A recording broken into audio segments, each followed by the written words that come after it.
I cleared C my first attempt but not by studying all day. मैंने कुछ ऐसा किया जो मोस्टली स्टूडेंट्स इग्नोर कर देते हैं, और शायद आप भी वही मिस्टेक कर रहे हो।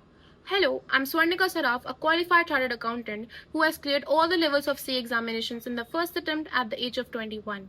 मैं इस वीडियो के द्वारा आपको अपनी स्ट्रैटेजीज, किस चीज़ों पे आपको ज़्यादा फोकस करना चाहिए, क्या मिस्टेक्स है जो आप अवॉइड कर सकते हो, उन चीज़ों के बारे में बताऊंगी, so that you don't waste your time ending up doing the wrong things. सबसे पहले, CA is not a easy course to do. It requires a lot of hard work, a lot of consistency and discipline in your life. So there are days कि जहाँ आपका motivation बहुत कम होता है, आप चीज़ें कर नहीं पाते हो, आप पढ़ नहीं पाते हो। मैंने भी सेम फील किया है। द डिफरेंस इज मैंने अपने अप्रोच को चेंज किया। I do face a lot of mental struggles as well, so which I will be talking about in my next of the videos, so that you don't feel that you are alone जो ये सब कुछ देख रहा हो। I'll keep it very real and very simple। सबसे important चीज जो मैंने समझी, इट्स अबाउट स्ट्रैटेजी।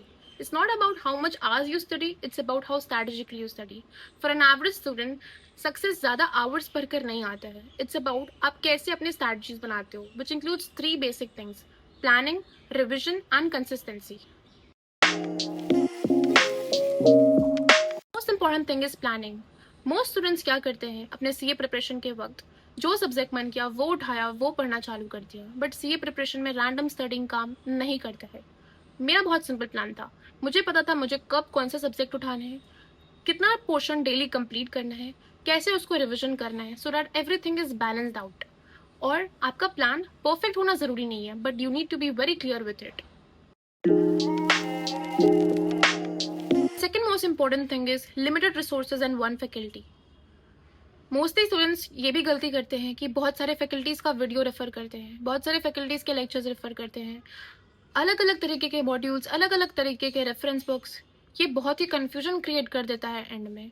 मैंने सिंपल रखा है इन चीज़ों को भी।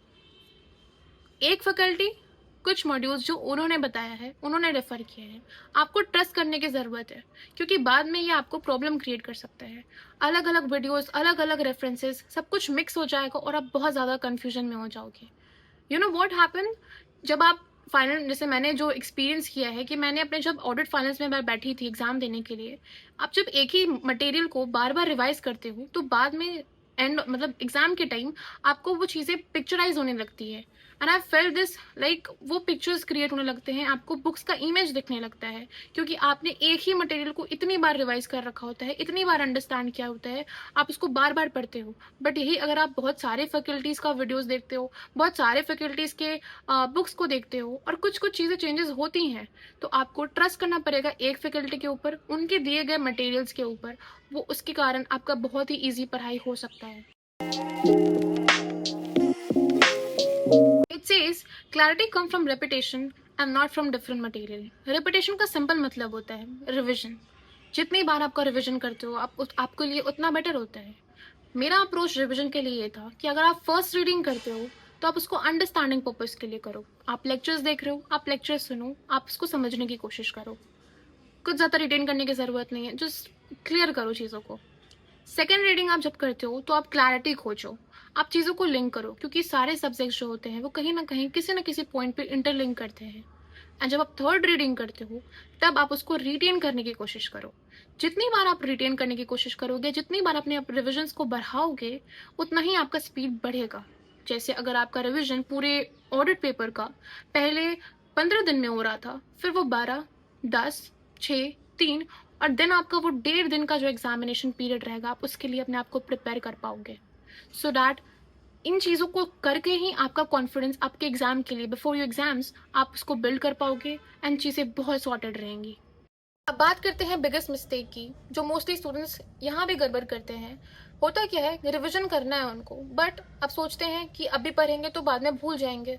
ऑडिट को लेकर भी बहुत सारे लोगों का यही मेंटालिटी है, अभी पढ़ेंगे भूल जाएंगे। नहीं, ऐसा नहीं होता है। आप अभी पढ़ोगे, आप लंबे समय के लिए रिटेन कर पाओगे। रिविजन करना बहुत ही इम्पोर्टेंट है। अगर आप सोचते हो कि आज नहीं करते हैं, अभी कुछ नया पढ़ लेते हैं, उसको बाद में करेंगे, पोस्टपोन होते जाता है एंड चीज़ें बाद में कभी आता नहीं है। मेरा सिंपल सा अप्रोच था, जो पढ़ा है उसको छोड़ो मत and keep revising it again and again. क्योंकि आप अभी पढ़ोगे चीज़ों को, आप जितना बेटर अंडरस्टैंड अभी कर पा रहे हो, आप बाद में उस लॉजिक से, उस कंसेप्चुअल थिंकिंग से आप वो चीज़ें नहीं पढ़ पाओगे। आपको अल्टीमेटली वो बहुत ही रिग्रेट करेगा। सो इस चीज़ को बहुत ध्यान में रखने की ज़रूरत है कि रिविज़न करो, प्रॉपर टाइम पे करो एंड प्रॉपर समय दो अपने सारे सब्जेक्ट्स के लिए, कि आप उसको बाद में पोस्टपोन ना करो, डिले ना करो एंड बाद में वो चीज़ें आपको एक प्रॉब्लम क्रिएट ना करें। Next most important thing is consistency over intensity. Consistency का मतलब होता है सिंपल, हर दिन उठो, हर दिन डेस्क पे बैठो और पढ़ने की कोशिश करो।